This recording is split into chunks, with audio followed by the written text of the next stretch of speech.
3장. 그러면 유대 사람의 특권은 무엇이며 할례의 이로움은 무엇입니까? 모든 면에서 많이 있습니다.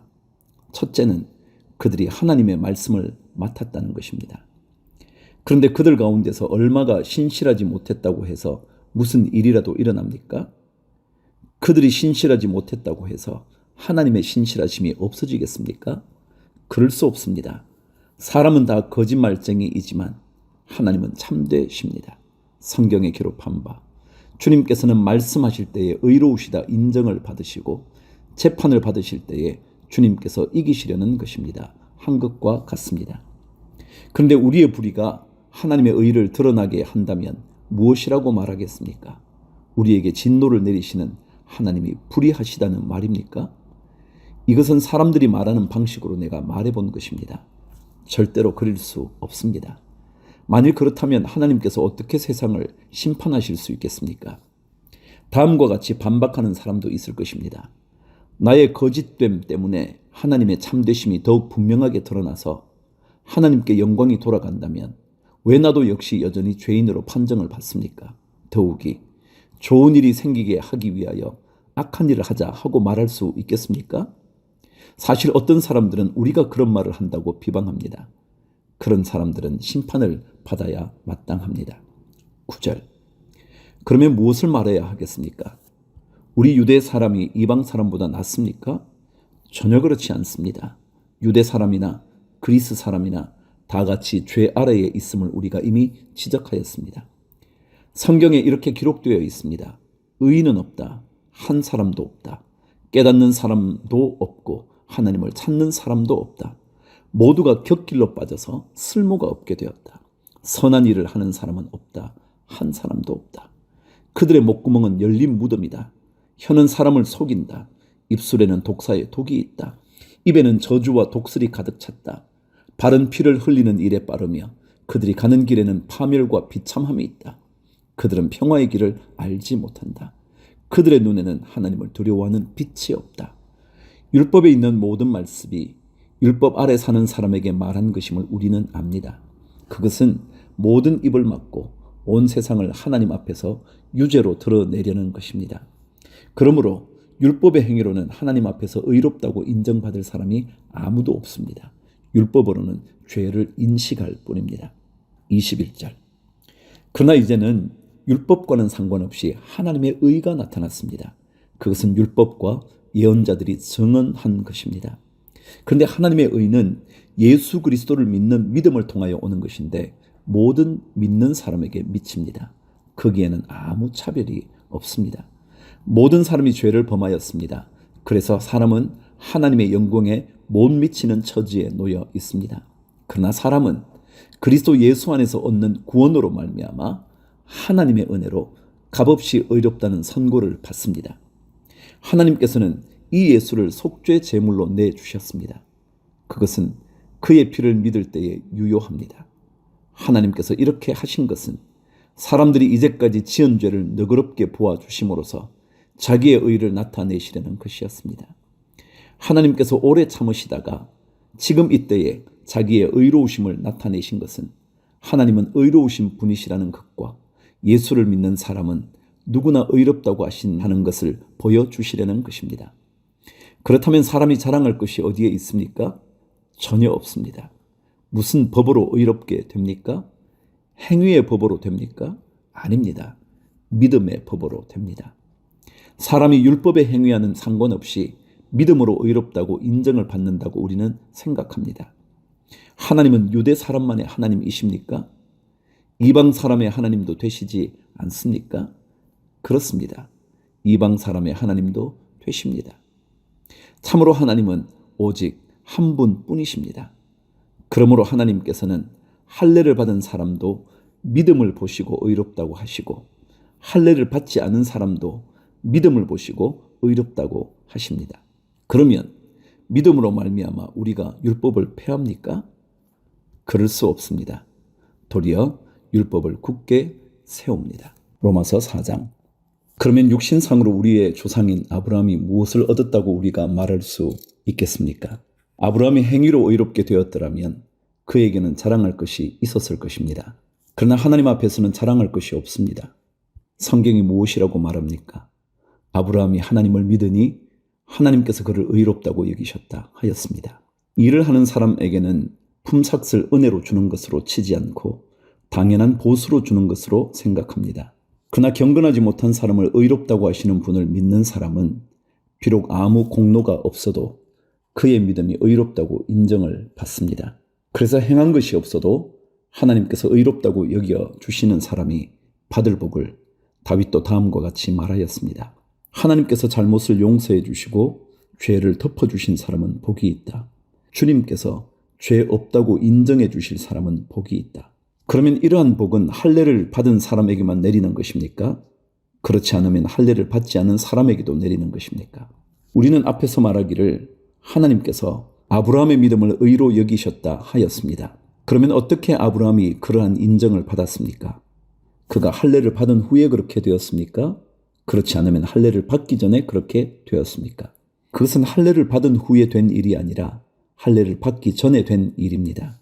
아브라함이 할례라는 표를 받았는데 그것은 그가 할례를 받지 않은 상태에서 이미 얻은 믿음의 의를 확정하는 것이었습니다. 그래서 그는 할례를 받지 않고도 믿는 모든 사람의 조상이 되었으니 이것은 할례를 받지 않은 사람들도 의롭다고 인정을 받게 하려는 것이었습니다. 또 그는 할례를 받은 사람의 조상이 되기도 하였습니다. 다시 말하면 할례만을 받은 것이 아니라 또한 우리 조상 아브라함이 할례를 받지 않은 상태에서 걸어간 믿음의 발자취를 따라가는 사람들의 조상이 되었습니다.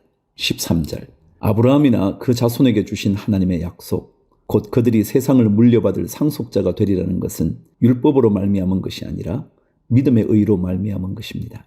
율법을 의지하는 사람들이 상속자가 된다면 믿음은 무의미한 것이 되고 약속은 헛된 것이 됩니다. 율법은 진노를 불러옵니다.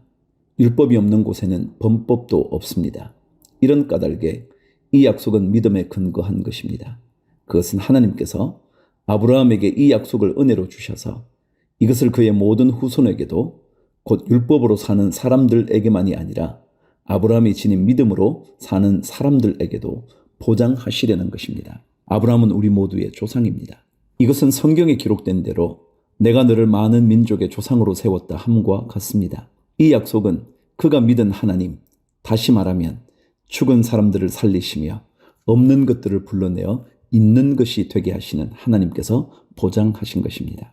아브라함은 희망이 사라진 때에도 바라면서 믿었으므로 너의 자손이 이와 같이 많아질 것이다 하신 말씀대로 많은 민족의 조상이 되었습니다. 그런 나이가 100세가 되어서 자기 몸이 이미 죽은 것이나 다름없고 또한 사라의 태도 죽은 것이나 다름없는 줄 알면서도 그는 믿음이 약해지지 않았습니다.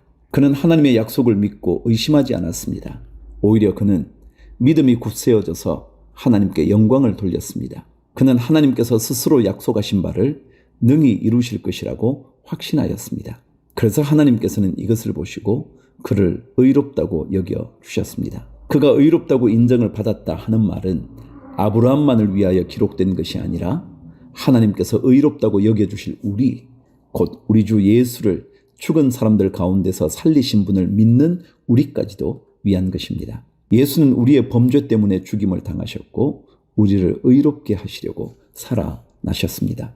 5장 그러므로 우리는 믿음으로 의롭다 하심을 받았으므로 우리 주 예수 그리스도로 말미암아 하나님과 더불어 평화를 누리고 있습니다. 우리는 또한 그리스도로 말미암아 지금 서 있는 이 은혜의 자리에 믿음으로 나아오게 되었으며 하나님의 영광에 이르게 될 소망을 품고 자랑을 합니다.